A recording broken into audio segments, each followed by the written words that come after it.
તો ભરૂચના આમોદ વાગરા મુખ્ય માર્ગ ઉપર ભુવા ગામમાં ભારે વરસાદી પાણી ફરી પડતા વાહન વ્યવહાર ઉપર સીધી અસર પડી હતી। બસ સ્ટેન્ડ નજીક એક ટ્રક પાણીમાં ફસાઈ ગયાની સાથે જ રસ્તો લગભગ બંધ થઈ ગયો છે। ત્યારે ભુવા કેરવાડા વાગરા અને દહેજ તરફ જતા મુસાફરો માટે આ માર્ગ પસાર કરવો મુશ્કેલ બન્યો છે। કેટલીક જગ્યાએ લોકો જીવના જોખમે પાણીના પ્રવાહમાંથી લાકડાના દંડા વડે પસાર થતા જોવા મળી રહ્યા છે, જ્યારે બાળકો પાણીમાંથી રમતા પણ દેખાઈ રહ્યા છે। ત્યારે સ્થાનિક લોકોએ તંત્રની સૂચનાનો આક્ષેપ કરતા કહ્યું છે કે જો સમયસર રસ્તા પર બેરિકેડ્સ ન ગોઠવવામાં આવે તો મોટી દુર્ઘટના થઈ શકે છે। ત્યારે હાલ તો સ્થિતિ ગંભીર છે અને લોકોને મોટા જોખમ વચ્ચે રસ્તો પાર કરવો પડે છે।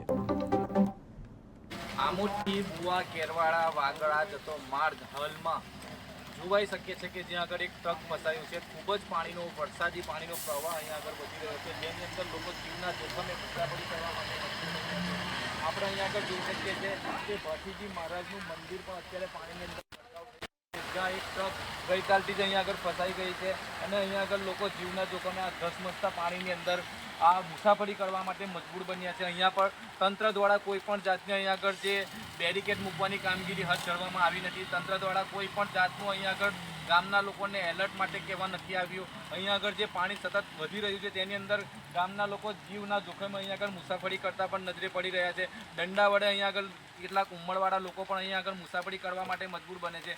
અહીંયા આગળ જે ભુવા ગામ છે, અહીંયાથી ભુવા કેરવાડા અને વાગરાને જોડતો આ માર્ગ જે અહીંયાથી દહેજ પણ જવાય છે, તે માર્ગ અત્યારે હાલની અંદર તમામ પાણીની અંદર ગરકાવ થઈ ગયો છે। સતત વરસતા આ પાણીની અંદર અત્યારે ખૂબ જ